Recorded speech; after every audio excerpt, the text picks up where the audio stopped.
Hello everybody, Johnny Jetrod the Patriot here. We're going to talk about the left, their plan to destroy America, and we're also going to talk about their plan to Islamify America in the name of humanity and the money-making racket, the corruption that's involved with it, and how Obama is tied to it and Hillary Clinton's tied to it too. So we're just going to go right off into it. Well, first of all, I want to say that on August 29th, the left is planning a rally down in Washington, D.C. They're going to try to rally to Obama to plead for more refugees. And we all know that Hillary Clinton wants to increase the migration by 550%. And if you just bear with me, I'm going to explain a few things about this migration. And you'll see that it's really just a money-making racket. And it's corruption involved with it, and it has absolutely nothing to do with humanitarianism and everything to do with the globalist plan to destroy America. And just bear with me, we're going to talk about it. Okay, so the UN are the people who decide what refugees come to America. Okay, the UN is working under the influence of the Organization for Islamic Cooperation. They're the ones who are influencing the UN on the decision-making process on who gets to come to America in a migration, which we all know is not, it's not mostly Christians, it's not mostly families, it's not mostly people from Syria, like the media wants to tell us. It's mostly military-age men coming from all over the world. All right. So the UN has this Human Rights Commission that works with the State Department, and the State Department works with 9 different federal contractors on this migration deal. So what happens is 6 out of these 9 federal contractors are religious organizations, and I'm gonna be naming a few of the religious organizations here towards the end of the video that are involved with the Muslim Brotherhood, who've laid out a plan to destroy America from within, and their plan was laid out and printed in 1991, and they've been implementing this since then. But just bear with me now. Okay, so the State Department works with 9 different federal contractors, and 6 of these contractors are religious organizations that are tied to Islamic affairs in America. Millions and millions of dollars, to the tune of $1 billion, is paid out to these contractors in tax dollars to resettle these refugees here in America. Now that's $1 billion of our tax money that gets paid out to these contractors. $1 billion, people. These refugees are being sent to 190 different American cities. We don't know where they're going. We don't have a choice in knowing where they're going. The state governments don't know where they're going. The governors of each state has no choice in the matter. It's a UN in cooperation with the State Department decision, which I think is a massive overreach. So we don't have even a choice in the matter. All right. Now, out of these 9 federal contractors, there is 350 different subcontractors, and these different subcontractor groups, these 350 groups, work with the individual refugees. And when they get resettled in America, in these different 190 different cities, what happens with these federal subcontractors is they work with the refugee and get them their federal assistance. They get government subsidized housing. This is all automatic, people. They get government subsidized housing. They get food stamps. They get automatic health care. And you know, all those benefits that they need or is said that they need is automatic deal. Our tax dollars also pay for that. Okay? So they work with these individual refugees over a 6-month period. So they're going to get all these benefits automatically for 6 months. And then at the end of the 6-month period, this process starts all over again with each individual refugee's family being sent over here to join the individual refugee, and the family then gets the benefits also that the individual refugee got in the beginning anyway. Food stamps, they join them in housing. If their housing's not big enough, they get better housing. They get automatic health care. Man, it's a big expense, y'all. Not just the $1 billion that's paid to the federal contractors, but now these benefits that are given to the refugees, tax dollars are also paying for that too. So we're talking about billions and billions of dollars just to pay for these refugees. Okay, it's a money-making process. The left is looking to make more money out of it. This is not in the name of humanity. This is in the name of money and money making. Okay. Now we all have heard that ISIS has stolen the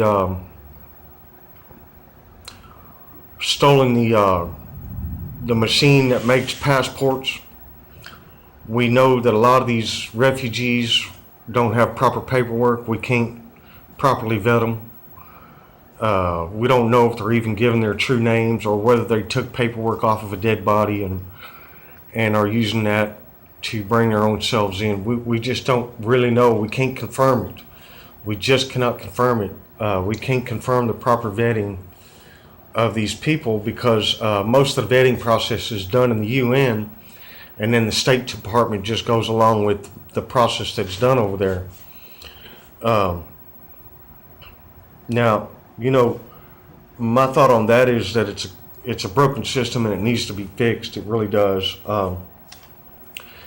Not to mention the fact that a lot of these refugees are coming from places that are full of diseases, and ISIS has infiltrated with them. They're bringing tuberculosis and terrorists and criminals, and the rape charges have increased exponentially in areas where refugees already are here in America, and it's been well documented.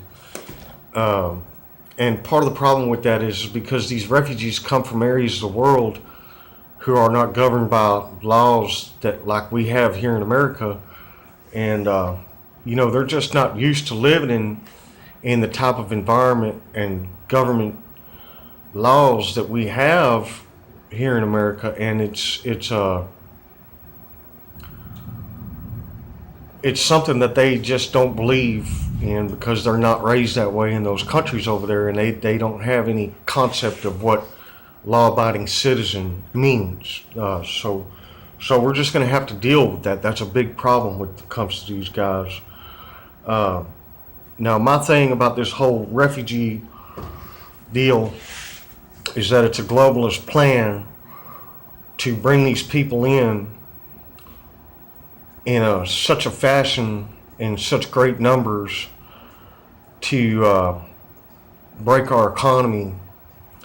And now our economy's already in peril because our jobs have been getting shipped overseas for years and years and years. And now they want to bring these people in here and break our welfare system by burdening the tax dollars on an already burdened middle class and slowly disappearing middle class, to create chaos and conspire to create a civil war between two religious factions, Christians and Muslims, because these Muslims are from places in the world where they will never assimilate to our way of life. I mean, we've seen this happen in Europe already. They're not assimilating, they're creating their own little enclaves and strongholds, and opening up their own Muslim courts and creating their own laws, and they got Sharia police running around all over there in London, and they're just coming in and creating their own laws and governments and courts, and and they're never going to assimilate. So this is a plan, it's a government globalist plan to destroy American way of life and create a chaotic situation so that they can implement martial law and bring in these UN troops. And if you don't know anything about that, Obama has already signed a document that will give UN troops authority to come into America to help restore order in the case of civil unrest. Obama signed a document. It's already documented. It's already in effect. If mass civil unrest occurs in this country, the UN can send their troops in here to help restore order. Think about that. That's just crazy. See how this plan is falling together? See how it's falling together? I want to talk about some typical groups that are involved with this Muslim Brotherhood here in America, who penned a document back in 1991. Like I mentioned earlier in the video, they penned a document to destroy America from within. And there's 29 groups that are involved with this document that are connected to the Muslim Brotherhood. And one of Hillary's advisors, Huma Abedin, is well connected to the Muslim Brotherhood. Obama's connected to the Muslim Brotherhood, and I'm going to lay that out for you here real quick. One of the top groups, Islamic Society of North America. Okay, the Islamic Society of North America is one of the top advisors to President Obama and his administration on Islamic policy in the Middle East. And this group is also a group that is part of this document that was penned in 1991 that is a plan to destroy America from within. Okay. There's the Muslim Student Association. Their name is on that document too. Now, the Muslim Student Association in colleges and universities across the country has more chapters in America than the Republicans and Democrat combined. If you go to any university in the country, you will probably find the Muslim Student Association. Their total chapters in America are more than the Republicans and Democrats combined at any major university and all major universities and colleges. They're on the document too, the Muslim Student Association. The North American Islam Trust. The North American Islam Trust holds 90% of the deeds to American mosques across America. They've got enough money bankrolled where they can build hundreds, maybe even thousands more mosques here in America. And their name is on the document, the plan to destroy America from within, that was penned in 1991. So just by some of these things that I've laid out, I hope you'll understand that our government is collaborating with the globalists to bring this Muslim migration into America to collapse our economic system, create a civil war between two religious factions, and civil unrest due to economic disaster, and bring in these jihadis to commit terrorist attacks, and then the rise of the patriots to defend our country. It all creates a horrible, horrible mess in this country. And then Obama signed this document that allows the UN to bring in UN troops to help restore order in the middle of martial law. You follow me? So the globalist agenda is to take down America, create civil unrest, Out of chaos, they'll restore order with their will, their agenda, and then America's history. Your way of life, my way of life, and everything that you enjoy so much today will disappear if all this happens. Now, I don't mind helping people, and I don't mind bringing people into the country, but we can't bring them in unvetted. We can't continue to bring them in when we don't know who they are. We cannot continue to bring them in and just allow them to Islamify this country. We cannot continue to allow them to commit crimes because they don't want to assimilate without deporting them. We cannot allow to bring these people in when we don't know who they are. We cannot increase the numbers to a level that burdens our economic system beyond the point of being able to afford it. I've already laid out what's happening now, and that's billions and billions of dollars that are tax dollars. If you can't see that our government is playing us to destroy us and making us pay for it with our tax dollars, then you're blind. You're blind. You are blinded to the plan to destroy America. Look what's happening in Europe. The exact same thing will happen here in America if we allow it. It will. And then ask yourself, with this election coming up, which candidate is against this and which candidate is for it? And you'll see clear by this evidence that I just laid out for you. And the evidence is real. Look it up.